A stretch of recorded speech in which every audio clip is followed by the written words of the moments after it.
यह कहानी एक रानी और साधु की अवैध प्रेम कहानी है।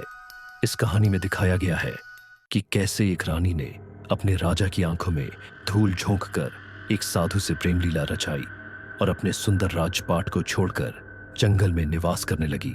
फिर वह कैसे अपने राजा को मौत के घाट उतारने के लिए साधु के साथ मिलकर साजिश रची और फिर उसके बाद वह साधु उस रानी को कैसे गर्भवती करते हैं। चलिए कहानी को पूरा सुनते मजा आएगा। गर्मियों की वह शाम सुनहरी धूप से सजी थी। महल के ऊंचे बुर्ज से दूर तक फैले जंगल दिखाई देते थे, जहां हवा मंद मंद बह रही थी। मगर महल के भीतर रानी अमृता का मन अशांत था। अमृता एक अद्वितीय सौंदर्य की धनी स्त्री, जिसकी आंखों में चांदनी सी चमक थी और जिसके होठों पर हमेशा एक रहस्यमयी मुस्कान खेलती थी। वह विक्रम सिंह की प्रिय रानी थी, मगर उनका मन कभी भी इस महल की भव्यता रमा नहीं। वह प्रेम की ऊंचाई और वासना की गहराई को महसूस करना चाहती थी, मगर उनके जीवन में सब कुछ एक राजकीय बंधन जैसा था। महल की चौखट पर खड़े होकर उन्होंने अपनी दासी से पूछा, क्या कहा तुमने? कोई सिद्ध साधु यहाँ आया है? दासी ने सिर झुकाकर कहा, हाँ रानी साहिबा, लोग कहते हैं कि वह कोई साधारण सन्यासी नहीं है। वह योग और तपस्या में लीन एक सिद्ध पुरुष है, जो भविष्य देख सके और मन की गहराइयों को पढ़ सकते हैं। अमृता के होठों पर हल्की मुस्कान आ गई। मन की गहराइयों को पढ़ सकते हैं? क्या वह मेरी भी बेचैनी को समझ सकते हैं? रानी ने सोचा कि उन्हें इस साधु से मिलना चाहिए। अगली सुबह जब महल में राजा अपने सैनिकों के साथ एक युद्ध नीति पर चर्चा कर रहे थे, तब रानी अमृता अपनी पालकी में बैठकर महल के पास के जंगल की ओर बढ़ी। पालकी के पर्दे हटाते ही उन्होंने देखा, एक विशाल वटवृक्ष के नीचे एक युवक बैठा था, जिसे देखकर कोई भी साधु कहने में संकोच करता। साधु देवेश, गौरवर्ण, ऊंचा कद, चौड़ा सीना और आंखों में अद्भुत तेज। वह केवल एक गेरुआ वस्त्र पहने बैठे थे। उनके चेहरे पर एक अलौकिक शांति थी, मगर उनके नयन गहरी भावनाओं से भरे थे। रानी अमृता उनके समीप गई। उनके कदमों की आहट सुनते ही साधु ने आंखें खोली। जैसे ही उनकी दृष्टि रानी से मिली, कुछ क्षणों के लिए समय ठहर गया। रानी को पहली बार किसी पुरुष के देखने से एक विचित्र उत्तेजना महसूस हुई, मानो यह आंखें उनकी आत्मा में समा रही थी, उनके भीतर की दबी इच्छाओं को पढ़ रही थी। रानी ने धीमे स्वर में कहा, महाराज, सुना है कि आप मन की बातें पढ़ सकते हैं, क्या यह सच है? साधु ने हल्की मुस्कान दी। मन केवल वही पढ़ सकता है जो स्वयं अपने मन को पहचानता हो। आप अपने मन को पहचानती हैं रानी? यह प्रश्न सुनकर अमृता के भीतर कुछ हलचल हुई। वह कुछ कहने ही वाली थी कि देवेश ने अपनी आंखें बंद कर ली और गहरी सांस लेते हुए बोले, आपकी आत्मा प्रेम की प्यासी है रानी। आपका तन बंधनों में बंधा है, मगर मन किसी और का होना चाहता है। अमृता सहर उठी। किसी ने पहली बार उनके भीतर छिपी भावनाओं को शब्दों में डाला था। उनका हृदय तेजी से धड़कने लगा। यह साधु केवल एक योगी नहीं था, यह पुरुष था, एक ऐसा पुरुष जो उनकी हर भावना को छू सकता था। रानी अमृता कुछ क्षणों तक साधु देवेश को अपलक निहारती रही। उनके शब्दों ने जैसे उनके भीतर कुछ तोड़ दिया था, एक दीवार जो उन्होंने समाज और अपने कर्तव्यों के कारण खड़ी की थी। देवेश ने एक कदम के वृक्ष की ओर बढ़े। उन्होंने अपनी तपस्वी काया को सहजता से सीधा रखा, मगर उनकी आंखों में कुछ था, कोई रहस्य, कोई अद्भुत शक्ति। रानी ने पहली बार किसी पुरुष को इस दृष्टि से देखा था। राजा विक्रम सिंह वीर और पुरुषों चित्त सौंदर्य के प्रतीक थे, मगर देवेश में एक अनजाना आकर्षण था। आप मौन क्यों हो गई? रानी साधु की गहरी मंथर आवाज ने उनके भीतर हलचल मचा दी। क्या आप सच में जान सकते हैं कि कोई क्या चाहता है? देवेश मुस्कुराए। उन्होंने अपने मजबूत तपस्वी हाथों से कदम के एक पत्ते को तोड़ा और उसे धीरे धीरे रानी की ओर बढ़ाया। यह पत्ता देखिए रानी, जब यह वृक्ष से जुड़ा था तब यह हरा और जीवंत था, मगर अब यह सूख जाएगा। प्रेम भी ऐसा ही होता है, जब तक वह आत्मा से जुड़ा हो तब तक वह जीवन देता है, मगर जैसे ही वह समाज के भय में बंधता है वह मरने लगता है। रानी का हृदय जैसे कांप उठा। उन्होंने अपनी आंखें झुका ली। मुझे लौटना चाहिए, उन्होंने जल्दी से कहा और अपने कदम पीछे खींचे, मगर जैसे ही वह मुड़ी, उनकी चूड़ियों की हल्की खनक हवा में घुल गई और देवेश की आंखों में एक अनकहा भाव जागा। रानी वहां से चली गई मगर उनके मन में उस पुरुष की आंखों की छवि बस चुकी थी। उस रात रानी अमृता अपने कक्ष में अकेली थी। महल के विशाल झरोखे से आती चंद्रमा की रोशनी उनके तन को उजली आभा से भर रही थी।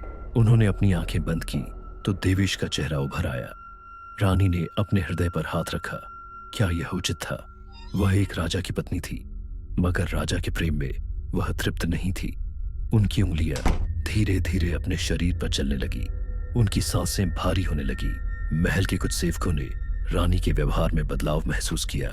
उनकी गैर मौजूदगी के दौरान महल में गुपचुप बातें होने लगी, लेकिन रानी इतनी चतुर थी कि उन्होंने हर अफवाह को दबा दिया।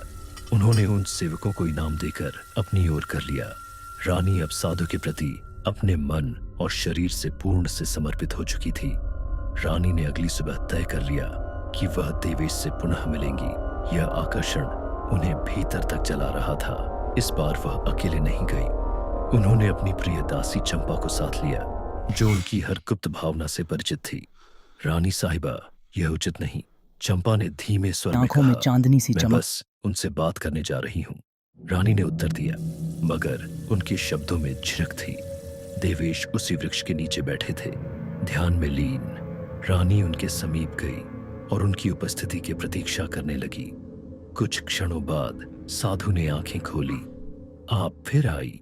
रानी ने सांस खींची। मैंने सोचा मुझे आपके ज्ञान की आवश्यकता है। देवेश ने हल्की मुस्कान दी। ज्ञान या वह सत्य जिसे आपने रात भर महसूस किया? रानी का चेहरा दब गया। उनके भीतर कुछ खुलने लज्जा और इच्छा के बीच एक तीव्र खिंचाव। आप अपने मन की इच्छाओं से भाग नहीं सकती रानी। प्रेम को दमन करने से वह और तीव्र होता है, और अगर यह प्रेम नहीं केवल वासना है। देवेश ने उनके चेहरे की ओर देखा, फिर धीमे से कहा, तो इसे पूर्ण होने दो। वासना भी अपनी तीव्रता में मोक्ष का मार्ग बन सकती है। रानी की सांसें तेज हो गई, उनके होंठ कांपे और रानी वहां से चली गई। राजा को कभी किसी बात का आभास नहीं हुआ। रानी राजा के साथ जब बेड पर बैठी दिन में समय बिताती तो उन्हें अपनी मुस्कान और प्रेम भरे शब्दों से भरपूर संतुष्ट करती। राजा को यह यकीन था कि रानी उनके प्रति पूर्णता समर्पित है। रानी पुनः वहां आई थी, यह जानते हुए भी कि यह उचित नहीं था। जैसे ही उनके पास पहुंचे, देवेश ने अपनी गहरी आंखें खोली। आप फिर आई। रानी के होंठ सूखने लगे। आपने उस दिन कहा था कि मन की इच्छाओं को दमन करने से वे और तीव्र हो जाती हैं। उन्होंने धीमे स्वर में कहा, तो यदि मैं यहां फिर से आई हूं तो क्या यह मेरी इच्छा का संकेत नहीं? देवेश ने उनकी ओर देखा। उनके होठों पर हल्की मुस्कान थी, मगर आंखों में गंभीरता थी। इच्छाएं सागर की लहरों की तरह होती है रानी, वे हमें अपनी ओर खींचती हैं, मगर यदि उन पर नियंत्रण ना रखा जाए तो वे हमें डुबो भी सकती हैं। रानी ने गहरी सांस ली, और अगर मैं डूबना चाहूं, यह शब्द जैसे स्वतः ही उनके होठों से निकल पड़े। देवेश ने कुछ क्षण रानी की आंखों में देखा, फिर धीरे से अपना हाथ आगे बढ़ाया।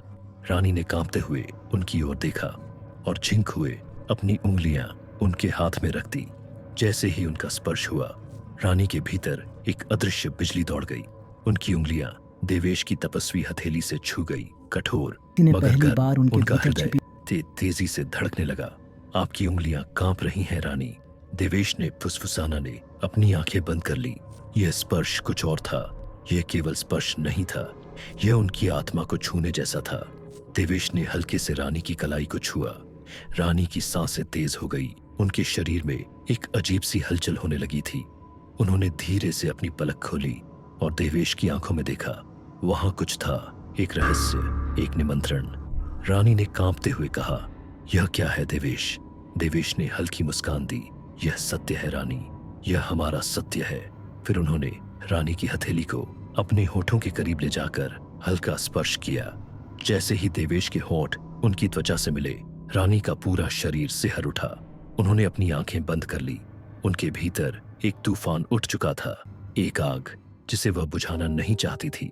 कुछ क्षणों तक वह वहीं खड़ी रही। उनकी सांसें भारी हो गई थी। फिर अचानक उन्होंने झटके से अपना हाथ खींचा। तभी साधु ने बोला, प्रिय, यदि तुम चाहो तो राजा को पीछे छोड़कर स्वयं राज्य की महारानी बन सकती हो। उनका दिल इतनी तेजी से धड़क रहा था कि उन्हें लगा अगर वह और एक क्षण वहां रुकी तो वह पूरी तरह बिखर जाएंगी। उन्होंने बिना कुछ कहे अपना चेहरा घुमाया और तेजी से महल की ओर बढ़ गई। पीछे से देवेश की गहरी आंखें उन्हें जाते हुए देख रही थी। महल में लौटने के बाद भी रानी अमृता की देह और मन दोनों अशांत थे।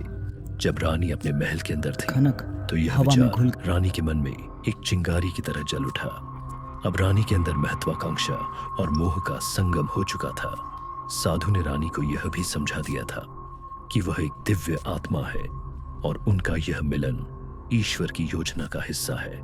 रानी ने अब पूरी तरह से साधु पर विश्वास करना शुरू कर दिया था। क्षणकक्ष झरोके से आती चांदनी उनकी रेशमी साड़ी पर गिर रही थी, मगर उनके भीतर एक तूफान उमड़ रहा था। उनका मन बार बार उसी क्षण में अटका था। देवेश का हाथ, उनका स्पर्श और वह हल्का चुंबन जो उनकी हथेली पर पड़ा था। उनकी उंगलियां अब भी वही गर्मी महसूस कर रही थी। उनके भीतर एक अजीब सी बेचैनी थी। उन्होंने धीरे से अपना सिर तकिए पर रखा और अपनी आंखें बंद कर ली। उनके मक में वही साधु की बात घूम रही थी। साधु ने रानी से यह भी कहा था कि अब समय आ गया है कि मैं महल के भीतर प्रवेश करूं। तुम्हें मेरी शक्ति का अनुभव हर समय होना चाहिए। उसी रात एक दासी ने सूचना दी कि राजा विक्रम सिंह अगले 2 दिन के लिए पड़ोसी राज्य की यात्रा पर जा रहे हैं। रानी ने यह सुनते ही हल्की सांस ली।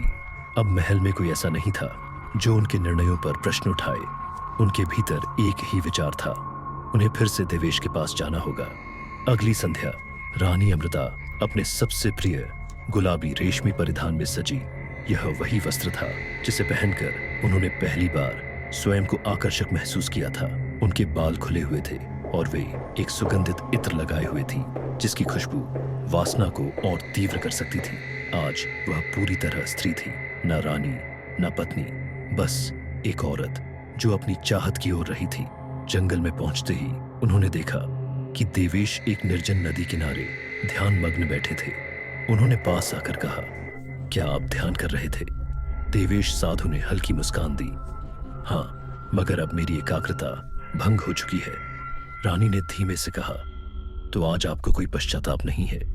देवेश ने गहरी नजरों से रानी को देखा। क्या आपको लगता है कि मैं पश्चाताप कर रहा था? रानी के होठों पर हल्की मुस्कान आई।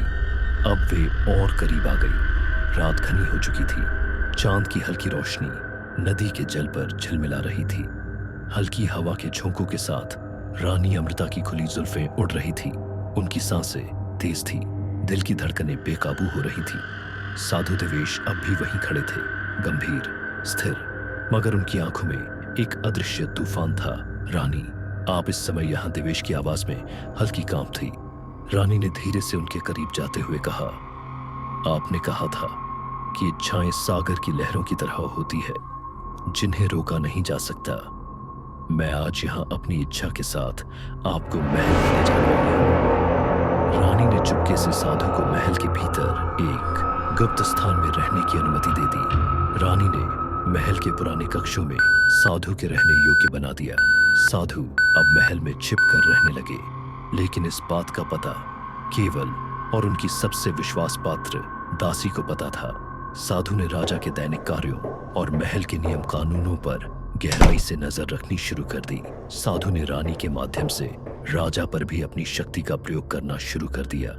वह रानी को कुछ खास जड़ी बूटियां देता जिन्हें रानी राजा के भोजन में मिलाकर उन्हें कमजोर करने लगी। राजा को अब अक्सर थकान और बीमारी महसूस होने लगी, लेकिन रानी अपने प्यार भरे व्यवहार से राजा को यह यकीन दिलाती रही कि यह सब राजकाज के अत्यधिक दबाव का नतीजा है। साधु और रानी के बीच अब हर दिन मुलाकात होने लगी। रात के अंधेरे में जब राजा अपने कक्ष में बैठक में, रानी ने दरबार में एक प्रस्ताव रखा कि राजा को अपने स्वास्थ्य के कारण कुछ समय के लिए राज्य के कार्यों से दूर रहना चाहिए। रानी स्वयं राजकाज संभालने का सुझाव देती और राजा, जो अब पूरी तरह से कमजोर हो चुके थे, इस बात से सभी सहमत हो गए। धर रानी, जो अब पूरी तरह से साधु के जाल में फंस चुकी थी, इधर साधु ने रानी को गर्भवती कर दिया, जिससे उनका संबंध और गहरा हो गया। इस योजना के पीछे गहरी साजिश छिपी थी, जिसमें साधु और रानी दोनों ही राजा को हराने के बाद अपने बच्चे को राज्य का अगला शासक बनाना चाहते थे। राजा विक्रम सिंह, जो अब कमजोर और बीमार हो चुके थे, धीरे धीरे महसूस करने लगे कि रानी का व्यवहार पहले से बदल चुका का है। राजा को यह भी आभास हुआ कि रानी के अंदर कोई गहरी चिंता और चालाकी छिपी हुई थी। एक दिन राजा ने अपने मंत्री से कहा, मंत्री, मुझे लगता है कि रानी मुझसे कुछ छिपा रही है। मैं यह नहीं जान पा रहा हूं कि वह क्यों बदल गई है। मंत्री ने राजा से कहा, महाराज, सच्चाई तो यह है कि रानी और एक साधु के बीच गुप्त संबंध है, और अब यह बात और भी बढ़ गई है। रानी साधु से गर्भवती हो चुकी है, और यह सब कुछ ही उसी की साजिश का हिस्सा है। आगे का कहानी भाग 2 में देखने को मिलेगा। भाग 2 देखने के लिए चैनल को